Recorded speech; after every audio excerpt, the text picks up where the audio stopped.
اعوذ باللہ من الشیطان الرجیم بسم اللہ الرحمن الرحیم اما بعد فقد قال الحسین علیہ السلام اما بعد فإنی لا أعلم اصحابا اوفا ولا خیرا من اصحابی۔ امام حسین علیہ السلام فرماتے ہیں کہ جیسے صحابی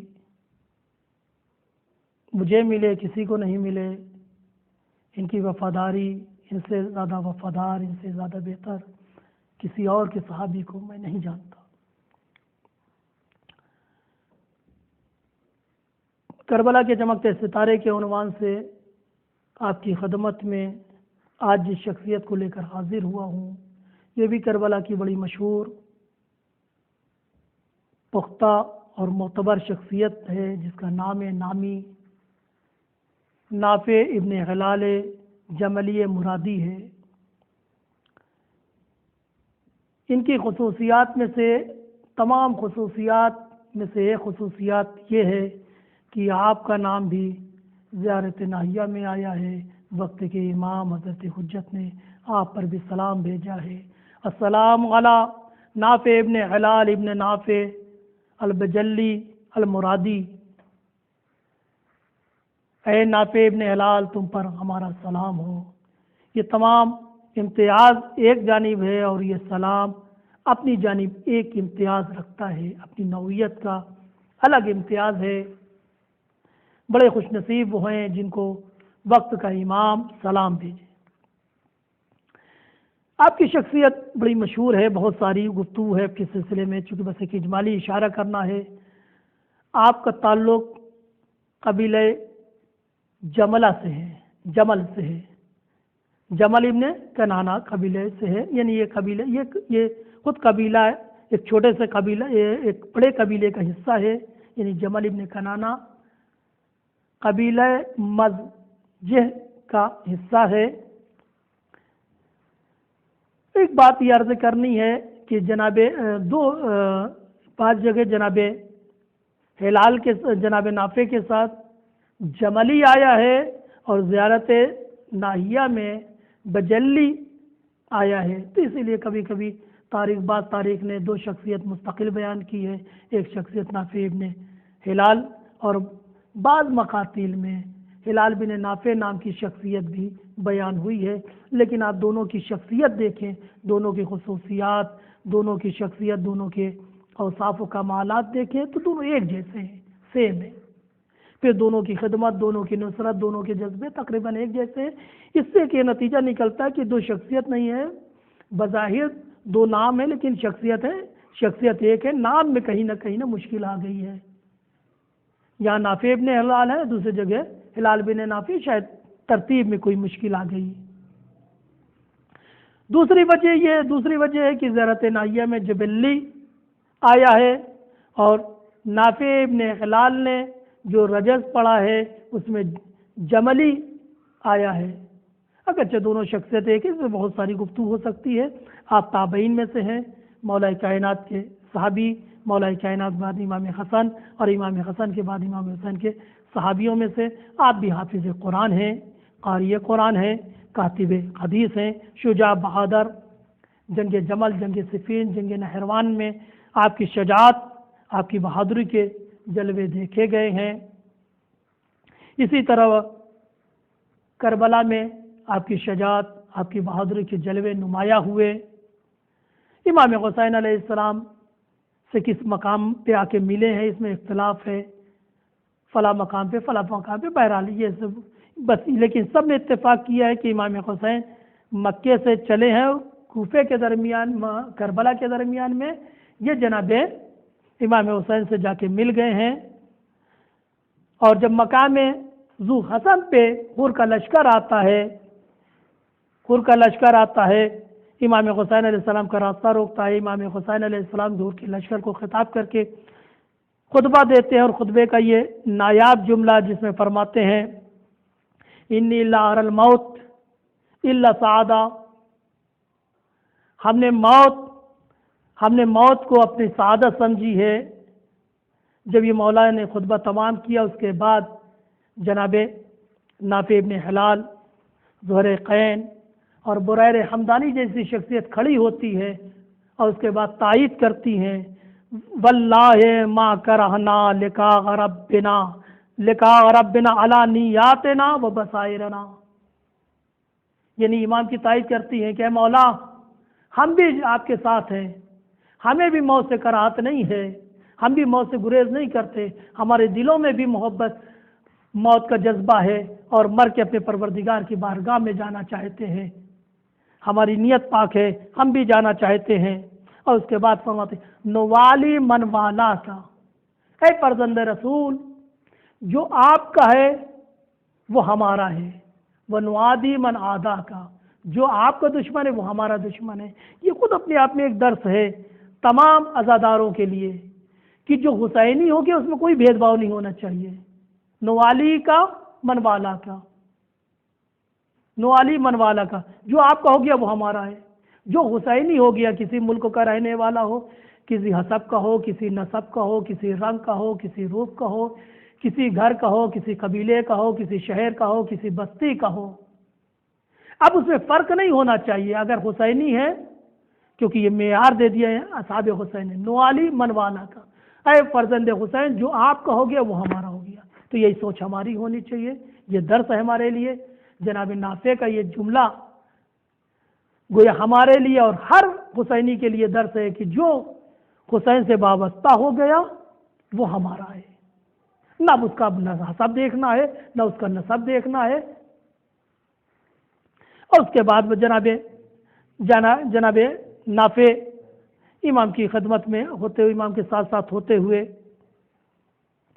کربلا آتے ہیں، اور شب 8 محرم یعنی ہشتم محرم کی شب کو جب پانی کی تنگی ہوتی ہے، بچے پیاسے ہوتے ہیں، تو امام حسین سے جناب نافع چند ساتھیوں کے ساتھ اجازت لیتے ہیں کہ اگر مولا اجازت ہو تو پانی کی کچھ سبیل کریں۔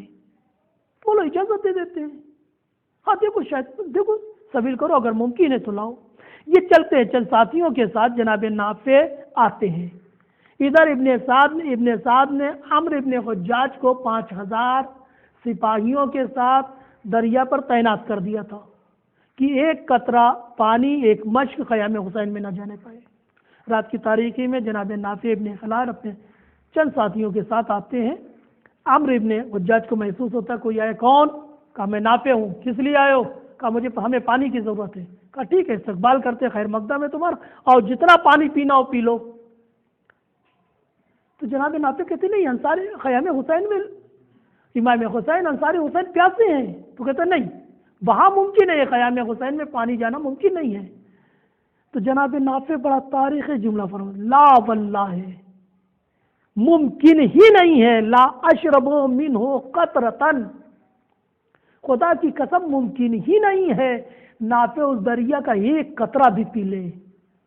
والحسین عطشان، حسین پیاسے ہیں، ومن ترى من اصحابہ، اور امام حسین کے انصار پیاسے ہیں۔ یعنی موقع ملا تھا نافع کو، پانی پی لیتے، طاقت آ جاتی اور بہتر سے نصرت کر لیتے، لیکن جذبہ محبت دیکھے، امام پیاسے ہیں، ہاں امام کے ساتھی پیاسے ہیں، یعنی ہمارے دوست پیاسے ہیں، لہذا ہم بھی پانی نہیں پئیں گے۔ یہ اصل محبت ہوتی ہے۔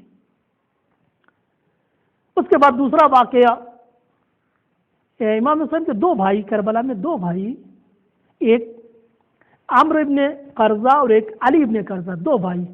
عمرو ابن قرظہ امام حسین کے سپاہیوں ساتھیوں میں سے، اور علی ابن قرظہ ابن سعد کے لشکر میں تھا۔ چنانچہ جب عمرو ابن قرظہ کی شہادت ہو جاتی ہے تو غضب میں آ جاتا ہے، غضبناک ہو جاتا ہے۔ علی ابن قرظہ اور امام حسین کے سامنے غضبناک حالت میں آنے کے بعد کہتا ہے کہ آپ نے میرے بھائی کو گمراہ کر دیا، آپ کی وجہ سے میرا بھائی شہید ہوا ہے۔ امام حسین اسے سمجھانا چاہتے کہ دیکھو تمہارا بھائی گمراہ نہیں بلکہ اللہ نے اس کی ہدایت کی تھی، وہ سعادت کی منزل پہ فائز ہوا، لیکن اس پر کوئی اثر نہیں ہوتا، اور وہ شمشیر لے کر امام حسین کی طرف بڑھنا چاہتا ہے۔ جب نافع یہ منظر دیکھتے ہیں، اور جیسے یہ منظر دیکھتے ہیں امام سے اجازت لیتے کہ مولا اجازت ہے، میں اسے فنار کر دوں، مولا اجازت دیتے ہیں اور وہ حملہ کرتے، نافع حملہ کرتے. لیکن یہاں پر ایک سبق دیا اتنے حساس موقع پر بھی کہ دشمن امام پہ حملہ کرنا چاہتا ہے، اس موقع پر بھی جناب نافع نے بغیر امام کی اجازت کے شمشیر نہیں اٹھائی. جیسے امام نے اجازت دے دیا، نافع نے حملہ کیا اور اسے فنار کر دیا. یعنی گویا نافع نے بتایا کہ ہر حالت میں اپنے مولا سے اجازت لو اور اپنے مولا کی رضایت کو دیکھو، مولا راضی ہے کہ نہیں. اگر مولا راضی ہے تو وہ کام کرو. اتنے نازک دور میں دیکھا، اتنے نازک حالات میں، یعنی منٹوں میں ادھر سے ادھر کام ہو سکتا تھا، لیکن فوراً مولا سے اجازت دی، مولا اے فرزند رسول مجھے اجازت دی. مولا نے اجازت دی اور کام کی. یعنی ہر کام کرنے سے پہلے مولا کی رضامندی دیکھے، اجازت دیکھے، وہ کام کامیاب بھی ہوگا، برکت بھی ہوگی، خدا بھی قبول کرے گا، رسول اور آل رسول بھی قبول کریں گے. اس کے بعد نافع ایک بہت بڑے ماہر تیر انداز تھے. جناب نافع ماہر تیر انداز ہے. تاریخ نے لکھا کہ 100 تیر اپنے ساتھ لائے تھے اور اپنے تیروں پہ اپنے نام لکھا تھا. نام لکھا تھا تاکہ تیر جائے اور جب جس کو لگے تو دیکھے کس نے مارا ہے. یہ کام ایک بہادر کرتا ہے، کوئی بزدل نہیں کرتا کہ نافع کا مارا ہوا ہے. یہ تیر چلاتے رہے، نافع تیر چلاتے رہے. جب تیر ختم ہو جاتی ہے تو تلوار لے کر مولا کی اجازت سے میدان میں اترتے ہیں اور یہ جملہ فرماتے جاتے ہیں، ان تنکرونی، اگر تم نہیں جانتے، فانا ابن الجملی، میں ابن جملی ہوں، جملی کا بیٹا ہوں. دینی علی دین حسین ابن علی، میرا دین دین حسین ابن علی ہے. یہ جملہ جب مزاحم ابن حریث نام کا شخص سنتا ہے، یہ جملہ کہتا ہے اے نافع تمہارا دین حسین کا دین ہے تو ہمارا دین عثمان کا دین ہے. تو جس پر نافع کہتے ہیں کہاں خدا کا دین، کہاں شیطان کا دین. بہرحال وہ باتیں ہیں، یہ کرتے ہوئے جاتے ہیں، حملہ کرتے جاتے ہیں مزاحم پر. مزاحم پہ حملہ کرتے ہیں، مزاحم زخمی ہو جاتا ہے. الغرض ایک آدمی، ایک سپاہی ابن ذات کا نافع کے مقابلے میں آتا جاتا ہے اور فنار کرتے جاتے ہیں. آخر میں عمرو ابن حجاج، جو میسرہ کی ذمہ داری عمرو ابن حجاج پر ہوتی ہے، وہ کھڑا ہوتا ہے، آواز دیتا ہے تم کو کیا ہو گیا ہے؟ اتدرون من تقاتل، تمہیں پتہ ہے تم کس سے مقابلہ کر رہے ہو؟ تمہیں پتہ ہے، اپنے لشکر کو خطاب کر کے عمرو ابن حجاج کہتا ہے تمہیں پتہ ہے تم کس سے مقابلہ کر رہے ہو؟ تم کس سے جنگ کر رہے ہو؟ لا یبرزہم منکم احدا، اگر تم ایک ایک گئے تو تم سب کے سب ختم ہو جاؤ گے لیکن اسے مار نہیں پاؤ گے. یہ جناب نہ بنی ہاشم ہے نہ اولاد امام حسین ہے، یہ غیر بنی ہاشم ہے. لیکن آپ جذبہ دیکھیں، شجاعت دیکھیں کہ جو سامنے آ رہا ہے فنار ہو رہا ہے اور اس کو کہنا پڑ رہا ہے. یعنی میمنہ کی ذمہ داری جس کے ذمے ہے، عمرو ابن حجاج کہہ رہا ہے کہ اے لشکر والوں، اے سپاہیوں، میرے سپاہیوں، تم مارے جاؤ گے اگر ایک ایک جاؤ گے، تم سب مل کے حملہ کرو. تو چنانچہ تمام لشکر والے مل کر حملہ کرتے ہیں جناب نافع ابن ہلال پر. اور تاریخ میں لکھا ہے کہ شمر بڑھتا ہے کہ نہیں ایسے کام نہیں بنے گا، تمہارے بس کی نہیں ہے. شمر اپنے خاص سپاہیوں کے ساتھ آگے بڑھتے چاروں طرف سے جناب نافع کو اپنے حلقے میں گھیر لیتے ہیں، لیکن کسی میں جرت نہیں ہوتی ان کی نزدیک آئے. تو نیزوں سے جناب نافع کے اوپر حملہ کرتے ہیں اور جناب نافع کے بازوؤں کو نشانہ بناتے ہیں. اتنا نیزہ دور دور سے مارا جاتا ہے جناب نافع کے بازو پر کہ جناب نافع کے دونوں بازو ٹوٹ جاتے ہیں. جب دشمنوں نے دیکھ لیا، شمروں نے دیکھ لیا کہ نافع کے دونوں بازو ٹوٹ چکے ہیں، نزدیک آتا ہے جناب نافع کو اسیر کرتا ہے. اسیر کرنے کے بعد ابن سعد کی خدمت میں لاتا ہے.